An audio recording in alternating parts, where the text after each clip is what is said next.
Designing your life out of economic uncertainty. I've got a few things to talk about this today, and it seems like this new age of living that we've been living basically is dependent on the monetary system and many outward products, resources, and things from other places. So we have countries basically reliant upon other countries for energy, for fertilizers and things to grow food. And it seems like we've just jumbled this whole entire thing up. And I wonder if the new age and technology and all of these things, these advancements, you'd say, if we haven't gone backwards. Now we have a monetary system where people are reliant more. I use my brains instead of my bronze, and I pay people like you to grow me my food, produce my things, and prepare things for me. Now we're coming to a point here in 2022, where we don't have some resources. There's things, I'm in the construction industry, guys, and there's things that we can't get, right? Things that maybe we need to fabricate. We need to improvise. So looking at all of these things as a whole, I wonder if this so-called technological advancement and reliance upon the monetary system isn't backwards to where we go to the old ways where we actually become more producers instead of consumers of our lives. But it's not necessarily just the comfort, I guess the convenience of life. It's the necessities. Growing your own food, producing your own energy. Everything's like a battery, in my opinion, when you look at it. We have this charged battery. You go over there and you use it to withdraw, to make a withdrawal. And if you don't put anything in, the battery's dead. We're reliant upon the grocery stores to bring us food. If there was a major cutoff, the word is that grocery stores only have enough food on the shelves for probably about 2 to 3 days if everybody just went in and started buying stuff up, right?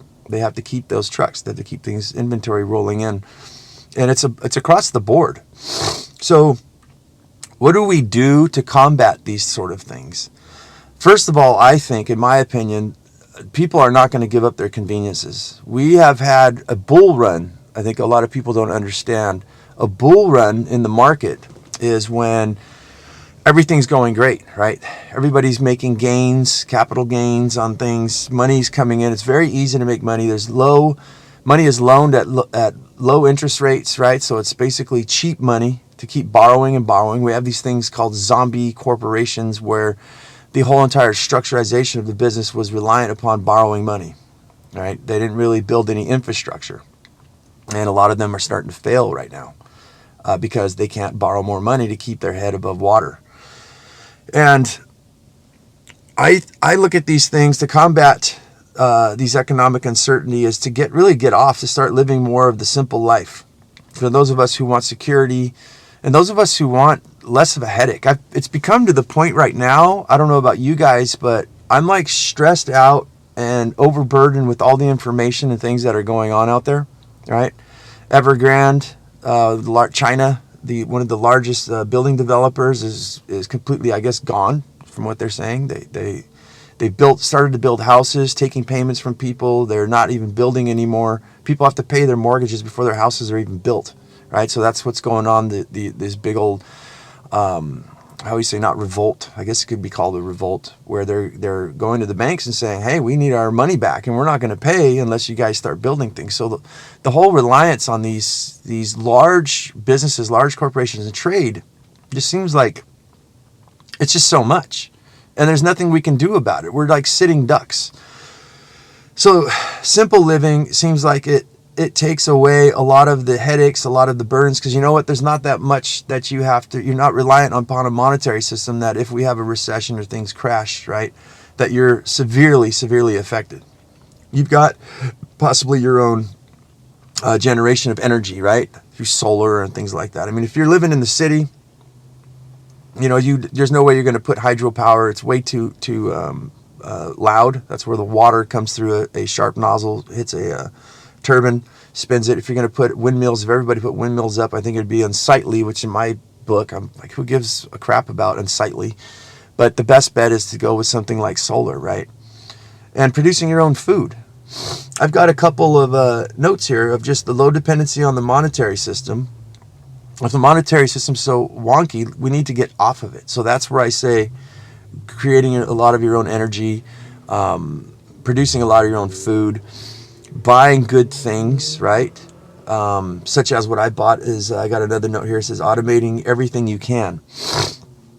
So what I essentially have done is, because of this economic uncertainty, I've purchased such things as a commercial vacuum air sealer. It's like a seal a meal, right? I can buy my meats in bulk, and I can seal a meal them up, and they will last up to 2.5 to 5 years in the freezer. I've got my electric canner. One of the things that I wanted to share here today too, and the simple living and economic uncertainty with energy especially, is that we've shut off a lot of the nuclear power and things like that. At least here in the West Coast, I don't know what's going on the East Coast of the United States, but we could see blackouts. We could see things where we don't have enough energy to keep things going, and all that food that you put in your freezer may start going bad. You can get yourself a generator. You can hook that up to your household to keep your refrigeration and your freezers going so you don't lose all your supply of food. But if in the event you ran out of gas, right, one of the things I looked at was make it a major canning day.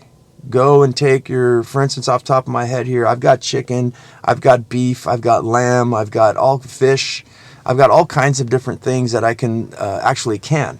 I can make canned tuna, I can make canned chicken, canned beef, soups. I've got broccoli, I've got cauliflower, I've got all these kind of things that I could just take and I can can them all up. So if the energy went to complete blackout, for about a week or so, and I'm going to lose all my food, hopefully you're prepared like I am, where you have enough gas for about a week and a half, 2 weeks. But if it surpassed that, we just make this a major canning day, right? And the thing I like when I just mentioned about automating everything you can is, if you are going to live a simple life, right, there's a lot of things that you'll need to do, right? You're going to be putting in more work. So not necessarily more work than making money. It's just you're going to be doing certain things. And if we have an economic collapse and we have complete uncertainty, there's going to be a lot of work at first, right? When you're doing canning, for instance, the electric canner, you pop in your jars, right? You get everything all set up. You sterilize your jars, you fill them up, and you stick them inside the electric canner, and you push a button and walk away. And literally you can do, I think, up to 5 quarts at a time. So while you're even sleeping, you can have things being done for you, right? If you're working, right, you have things to do. You got to go put seedlings in the ground. You're going to hook up your solar power system, right? Clean your battery terminals. There's all kinds of maintenance and things that you need to do when you become a producer instead of a consumer of your life. You need things going on, like a helper, basically. And that's what I look at. My thermal cookware, same thing. If I wake up in the morning and I know we got a hard day of labor at the farm, what we're going to do is we're actually going to load up our thermal cooker, which is basically just a giant thermos, and we're going to heat up our food, our roast, let's just say, throw some potatoes, onions, and carrots and celery and stuff in there with a giant roast. Boil it for about 10 to 15 minutes, get it to a hard boil, put on the lid, stick this thing in the thermos, and it sits and cooks, slow cooks all day. And guys, it's fall off the bone when you do meats and stuff like that. And it doesn't really make your vegetables too mushy. But while I'm working, everything's all set up. Simple living too. I made, let's just say, a giant, a gallon and a half of stew, right? I've got dinner for the next 3 days while I'm busy doing things, right? I've got my automation on my watering for my plants. It goes off for 2 minutes every 6 hours, right? It's one less thing I've got to do. I've designed my food growing systems, my vegetables, to where hardly any weeding. I can maintain about 500 plants within 30 minutes of every 4 days, once a week. Sometimes at best it's like once a week. So to design yourself out of economic uncertainty, I think that we need to go back, right? I think we need, in my opinion, we need to go backwards from all of this technology and all this dependency on the monetary system. And one of the things that a book I'm reading, I think it's Robert Kiyosaki's book right now, Why the Rich Get Richer. One of the things they explained in there was phantom incomes. And one of the things I caught, that a lot of these people are on the monetary system, it's all about money, right? We buy rentals and things like that. We have this residual income that happens while you're sleeping, right? The appreciation of your homes and all those type of things. But they're saying that the saving the money on taxes, right, because of all the tax write-offs, that's money you would have to spend legally, no matter what you'd have to spend. So that's actually money in your pocket, because the government is saying, hey, you are doing something that's productive and good for society. You're housing people. We're going to help you out with that by you not having to pay taxes or lessen them as much as possible. So that's an income that you didn't have to spend. Why is it that when we look at growing our own food, right, packaging our own meats and things like that, buying a styrofoam thing full, I hate styrofoam, but buying a whole thing of, like, say, chicken legs or something like that, you put them in the freezer, they're going to freezer burn very, very quickly. By putting them in the seal-a-meal, you wrap them all up, and they will last for probably up to 5 years, right? You're buying things in bulk, saving things at discount, but you don't see that money that you're saving, right? I think one person told me once about saving the planet, about recycling and things like that, is like, I just never get to see what benefit I'm doing, right? And I kind of looked and said, that's kind of the magic. That's the magic of, let's just say, you cutting the 6-pack plastic holder, right, that holds a 6-pack of beer or soda, and you see those pictures of a straw or that wrapped around like a baby seal's neck or something. Because you did that, you'll never see maybe that baby seal, because you don't have to, right? You just know that you're doing good things. These are phantom ghost incomes, unrelative to money, right? Things that you can gift yourself by that you brought to fruition by your own hand. And automation, taxation, all of these things, scarcity, doesn't mean anything when you're producing a lot of your own stuff, right? There's so many details I can go into. I'm trying to keep these down to 10 minutes, and we're already going on 12 here. But I just wanted to spit that out, that I kind of relate to sum it up. I think that we may want to consider going back to the land, and you don't have to necessarily go to a farm to do these type of things. I think that these things are achievable even in the city. For instance, fertilizer is a huge problem right now for a lot of countries. A lot of people are going to starve. I think a lot of, I know we have listeners all over the world, but the people in America, I don't think are aware of what's going on around other countries. And it's because of scarcity of such things as nitrogen, phosphorus, and potassium and things like that. And what would be the answer? There's human manure, where if you set up areas for people to composting toilets for human beings to poop, they say it's safe. I'm kind of on the fence with that, actually really, really on the fence with that one. But free nitrogen.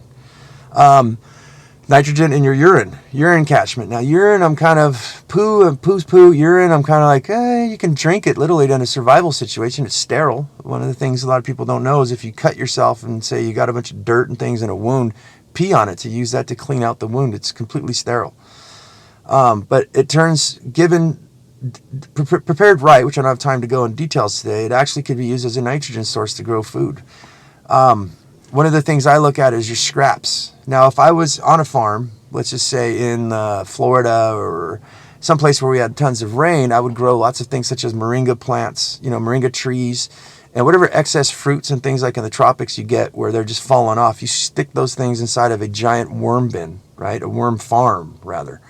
And keep recycling all of your stuff. The worms will break it down while you're sleeping, right? They're doing all the work for you, whether you're there or not. And nothing really goes to waste. In the city, if you want to grow your own food, I look at the abundance of, I did a show a while back called, what was it? It was a useful uselessness. And there was uselessness of people throwing a lot of food scraps and things away, right? You guys wouldn't believe, I think like 60% of the food produced in the United States goes to the garbage. Usefulness, right? But uselessness. But it's useful if someone like you is able to go and actually fill up 55-gallon drums and do some large-scale bokashi gardening or composting in your own backyard. You would have enough fertilizer to fill your entire front and backyard. Hopefully at that point that's what you're doing. Instead of having a nice clipped lawn, you're actually producing food, right? You can trade. A lot of people, I would say, don't know how to grow food or don't want to grow their own food, and you say, well, give me your scrap foods and I will bring you a couple of strawberries and tomatoes and potatoes, right? So there's tons of resources all around us. As I always say, guys, I think this is one of the best times to ever be alive, because we have so much opportunity and things around us. It's just that the design of this life is, this new age life is more of a consumer based mindset instead of a producer mindset. And once we move from the consumer based mindset to the producer, I think that, I know for a fact, that's what I do for myself. Life gets a lot better. Life gets a lot cleaner. The food tastes better. You're saving a lot of money. You're feeling better because you're healthy. You're eating healthy foods. And it's good for the environment. It makes you happy. It's actually therapy to go out there and stick your feet in the dirt or your hands, right? Get out in the sun. And I don't know. In sum, I think that we should all consider going back to the land and maybe hybridizing the technology with nature, right? Using computers to design, say, large-scale farming, which they're already using AI to rebuild the jungles in Borneo, such as what Willie Smith has been doing. I think there's a lot of stuff that we can do. We're just focusing on the wrong things, and the mindset's all wrong. So I don't know, guys. That's my opinion. I've got to get to work here. I just keep trying to put out these shows to figure out what I can share to help people out, to benefit them, and to actually just hopefully inspire people that, look, we don't have to live this way.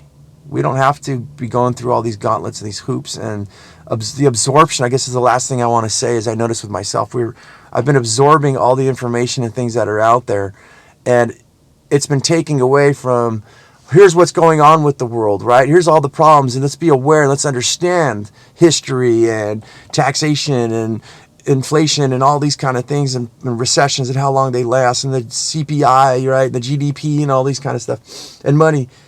Where I look, I said, well, why don't we focus on more of, how do I clone, a pineapple ground cherry, right? What are all the plants that, when I say clone, it's not really what you guys think, sitting in a petri dish. You literally just take a clipping of a tomato and stick it in some water, and it starts to root, and you start perpetuating herbs and food and things, cucumbers and peppers and stuff, without having to plant them by seed. Just simply stick them in some water, pond water if you had it, and then you keep succession planting.